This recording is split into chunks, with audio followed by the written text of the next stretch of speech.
नमस्कार, हिमाचल बुलेटिन में आपका स्वागत है। पेश है आज के समाचार। मुख्यमंत्री श्री जयराम ठाकुर ने मंडी जिले के सिराज विधानसभा क्षेत्र के दौरे के दौरान आज तहसील बाली चौकी के डाकघर मलोट के अंतर्गत वसान गांव की सौमी देवी की खराब आर्थिक स्थिति को ध्यान में रखते हुए 1 लाख रुपए की आर्थिक सहायता स्वीकृत की है।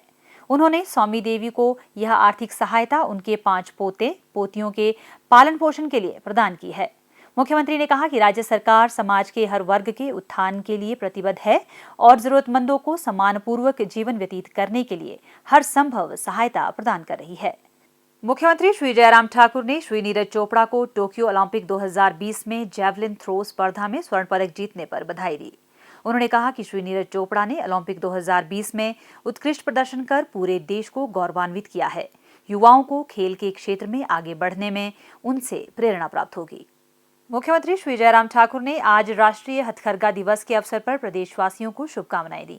उन्होंने कहा कि स्वदेशी शिल्प को संरक्षित करने और आत्मनिर्भर भारत बनाने की दिशा में निरंतर प्रयास किए जाने चाहिए।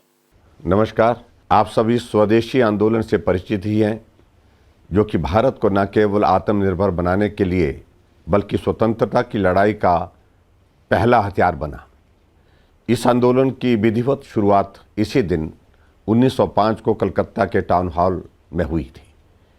माननीय प्रधानमंत्री जी ने पुनः भारत को आत्मनिर्भर बनाने का सपना हमें दिया तथा 2014 में सत्ता संभालने के 1 वर्ष बाद ही 2015 में 7 अगस्त को हैंडलूम दिवस बनाने का निर्णय लिया।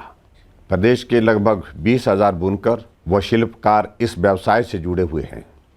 सरकार द्वारा पिछले 4 वर्ष में ग्रामीण प्रवेश के 1,742 प्रार्थियों को हैंडलूम में तथा 1,463 को हैंडीक्राफ्ट में प्रशिक्षण दिया।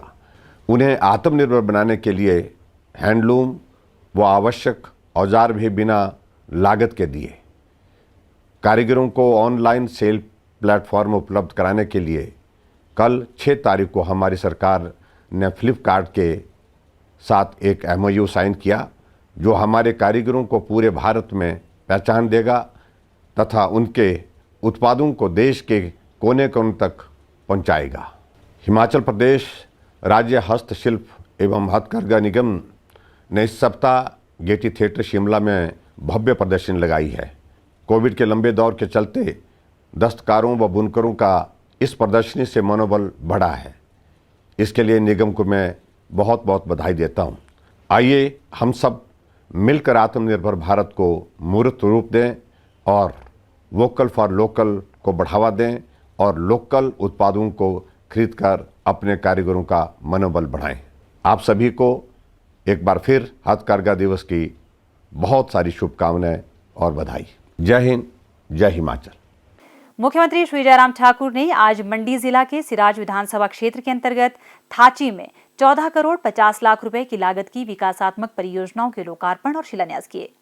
श्री जयराम ठाकुर ने राजकीय वरिष्ठ माध्यमिक पाठशाला थाची में 2 करोड़ 48 लाख रुपए की लागत से निर्मित विज्ञान प्रयोगशाला भवन, थाची में 1 करोड़ 41 लाख रुपए की लागत से निर्मित लोक निर्माण विभाग की विश्राम गृह और तहसील बाली चौकी की ग्राम पंचायत थाची, पंजैण, मणि, सोमगढ़ गांव के लिए 3 करोड़ 98 लाख रुपए की लागत की उठाऊ पेयजल आपूर्ति योजना डडवास का लोकार्पण किया। मुख्यमंत्री ने 87 लाख रुपए की लागत से निर्मित होने वाले स्वास्थ्य उपकेंद्र मुरह, 53 लाख रुपए की लागत से निर्मित होने वाले स्वास्थ्य उपकेंद्र देवधार और 4 करोड़ 51 लाख रुपए की लागत से हिमाचल प्रदेश बागवानी विकास परियोजना के अंतर्गत सिंचाई अधोसंरचना निर्माण और 50 लाख रुपए की लागत से निर्मित होने वाले राजकीय रेशम उत्पादन केंद्र मुरह के शिलान्यास किए। मुख्यमंत्री ने थाची में एक जनसभा को संबोधित करते हुए कहा कि इस क्षेत्र में पर्यटकों को आकर्षित करने के उद्देश्य से थाची को इको पर्यटन की दृष्टि से विकसित किया जाएगा। उन्होंने क्षेत्र में कम वोल्टेज की समस्या के समाधान के लिए थाची में 33 kV का उपकेंद्र स्थापित करने और बाली चौकी में बागवानी विकास कार्यालय तथा SMS कृषि कार्यालय खोलने की घोषणा की। उन्होंने शिल्ली, लारजी और दमसेड़ में प्राथमिक पाठशाला खोलने, राजकीय उच्च पाठशाला मणि, बग्गी, भनवास और सेरी बटवारा को राजकीय वरिष्ठ माध्यमिक पाठशाला के रूप में स्तरोन्नत करने, राजकीय माध्यमिक पाठशाला शालाघाट को राजकीय उच्च विद्यालय और राजकीय प्राथमिक पाठशाला कऊ को राजकीय माध्यमिक पाठशाला में स्तरोन्नत करने की घोषणा की। उन्होंने दीदल में पशु औषधालय खोलने की घोषणा भी की। मुख्यमंत्री ने कहा, आदरणीय मोदी जी ने पूरे देश भर के लिए आयुष्मान भारत की शुरुआत की और 22 लाख लोग हिमाचल के भी उसमें कवर हुए, जिनको 5 लाख रुपए तक का हेल्थ कवर उसके अंतर्गत दिया गया। मैंने कहा कि हमारी आबादी तो 72 लाख हो गई है, 50 लाख लोग बाकी बचे, उनका इलाज करने की जिम्मेवारी कौन लेगा? हमने कहा कोई नहीं लेगा तो हम लेंगे। हमने जिम्मेवारी ली और 50 लाख लोगों को भी स्वास्थ्य की सुविधा के लिए हिमकेयर की शुरुआत की। आज हिमाचल प्रदेश में 1,60,000 से ज्यादा लोगों का मुफ्त इलाज करके उनको स्वस्थ करके हम घर भेज करके आए हैं। हमने आगे बढ़ करके सोचा, कुछ लोग ऐसे बीमारी से ग्रस्त हो जाते हैं जिनको वो जिंदा हैं लेकिन बिस्तर पर पड़े हैं, चल नहीं सकते हैं। उनके लिए हमने एक योजना की शुरुआत की, जिसका नाम हमने सहारा योजना रखा।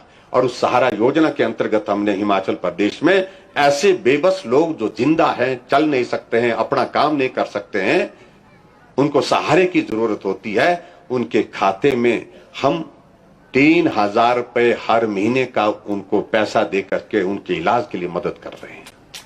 सहयोग करने की एक इच्छा, मदद करने की एक इच्छा, इन सारी बातों को लेकर के हम आगे बढ़ते रहे। और अभी तो हमने एक और निर्णय लिया, महत्वपूर्ण निर्णय लिया हमने इस बजट में। और इस बजट में एक निर्णय जो लिया हमने कि बेटियों के लिए और ज्यादा सोचने की आवश्यकता है। बेटी हर क्षेत्र में आगे बढ़ रही है, लेकिन गरीब बेटियां जब अपने परिवार छोड़ करके दूसरे परिवार में शादी के बाद जाती है, वो जिंदगी में उनके जीवन में बहुत बड़ा एक परिवर्तन होता है।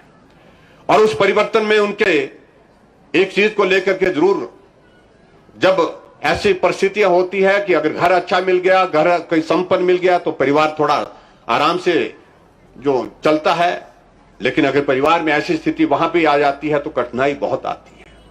और इसलिए हमने हिमाचल प्रदेश सरकार की ओर से एक नई योजना की शुरुआत अभी की है, जिस योजना का नाम हमने शगुन रखा है। जितनी ही भी बेटियां हमारी बीपीएल परिवार की हैं, चाहे वो जनरल कैटेगरी से है, शेड्यूल्ड कास्ट कैटेगरी से है, शेड्यूल्ड ट्राइब से है, ओबीसी है, जिस भी कैटेगरी से हैं, लेकिन बीपीएल गरीब परिवार से है, उनके लिए शादी के दिन जो है कागज पूरे करने के बाद 31,000 रुपए शगुन के रूप में हमने हिमाचल प्रदेश में उन सब बेटियों को देने का निर्णय। आज मैं आप सबके बीच में ये भी कहना चाहता हूं कि थाची में सब तहसील की भी मैं घोषणा करता हूं। मैं आपके इस थाची के पवित्र प्रांगण में यहां ये भी महसूस करता हूं कि हमारा इलाका बहुत तेजी से आगे बढ़ना चाहिए, लेकिन कुछ सीमाएं हैं और उस बात के लिए हमारी प्राथमिकता है जो निर्धारित है। लेकिन मैं इतना जरूर कहना चाहता हूं कि जहां बाली चौकी हमारा पूरा तहसील का इलाका है और उसमें एक सब तहसील अब और ऐड हो जाएगी, हमारी थाची और ऐड हो जाएगी। द्रंग का इलाका, कुछ इलाका, 7 पटवार सर्कल हमारे साथ और जुड़ते हैं। इन सभी को मिला करके बाली चौकी में बहुत जल्दी सब डिवीजन भी खोलेंगे, एसडीएम का दफ्तर भी खोलेंगे। ये भी मैं आपके बीच में यहीं से ही घोषणा कर देता हूं। श्री जयराम ठाकुर ने कहा कि वर्ष 1998 में चुनाव अभियान के दौरान उन्होंने इस क्षेत्र का पैदल दौरा किया था, क्योंकि उस समय यहां सड़क सुविधा नहीं थी। उन्होंने क्षेत्रवासियों से वायदा किया था कि 2003 तक सड़क संपर्क सुविधा सुनिश्चित की जाएगी और लोगों के सक्रिय सहयोग से इस क्षेत्र को सड़क सुविधा से जोड़ दिया जाएगा। इसका श्रेय सिराज विधानसभा क्षेत्र के लोगों को जाता है, जिन्होंने पिछले लगभग 24 वर्षों से बिना शर्त उन्हें सहयोग देकर विश्वास व्यक्त किया है। उन्होंने कहा कि सड़कें पहाड़ी क्षेत्रों के विकास की जीवन रेखा होती हैं और आज न केवल थाची बल्कि प्रदेश के सभी दुर्गम क्षेत्रों को सड़क सुविधा से जोड़ा गया है। मुख्यमंत्री ने कहा कि थाची में लोक निर्माण विभाग के विश्राम गृह का निर्माण क्षेत्र में पर्यटन विकास को बढ़ावा देने में सहायक सिद्ध होगा और पर्यटकों को बेहतर सुविधाएं उपलब्ध होंगी। श्री जयराम ठाकुर ने कहा कि थाची में राजकीय महाविद्यालय के निर्माण में वन स्वीकृतियों के कारण विलंब हुआ है, लेकिन स्वीकृतियां प्राप्त होते ही महाविद्यालय का भवन का निर्माण शीघ्र ही किया जाएगा, ताकि क्षेत्र के युवाओं को उनके घर द्वार के निकट उच्च शिक्षा की बेहतर सुविधाएं उपलब्ध हो सकें। मुख्यमंत्री ने कहा कि राज्य सरकार द्वारा आरंभ की गई गृहिणी सुविधा योजना से आज राज्य के हर घर में गैस कनेक्शन है। योजना के अंतर्गत लगभग 3,17,000 परिवारों को निःशुल्क गैस कनेक्शन प्रदान किए गए हैं। मुख्यमंत्री ने राजकीय महाविद्यालय थाची की वार्षिक पत्रिका अभिनंदन का विमोचन किया और महाविद्यालय के मेधावी छात्रों को सम्मानित किया। स्वास्थ्य एवं परिवार कल्याण विभाग द्वारा दोपहर 2 बजे जारी बुलेटिन के अनुसार प्रदेश में कोरोना संक्रमण की जांच के लिए आज 2,160 लोगों के सैंपल लिए गए, जिनमें से 705 लोगों की रिपोर्ट नेगेटिव पाई गई है, जबकि 1,433 लोगों की रिपोर्ट आना बाकी है। अभी तक 29,10,356 लोगों की जांच की जा चुकी है, जिनमें से 27,01,441 सैंपल की जांच नेगेटिव पाई गई है। प्रदेश में कुल 2,07,435 लोगों में कोरोना वायरस के संक्रमण की पुष्टि हुई है, जिनमें से 2,02,188 लोग इस बीमारी से ठीक हो चुके हैं और 1,690 व्यक्ति उपचाराधीन है। हिमाचल बुलेटिन देखने के लिए सब्सक्राइब करें YouTube channel DPR Himachal, follow करें ट्विटर @DPRHP, लाइक करें Facebook page information and public relations department Himachal Pradesh, visit करें वेबसाइट www.himachalpr.gov.in। इस अंक में इतना ही। कल फिर होगी मुलाकात। दीजिए इजाजत। नमस्कार।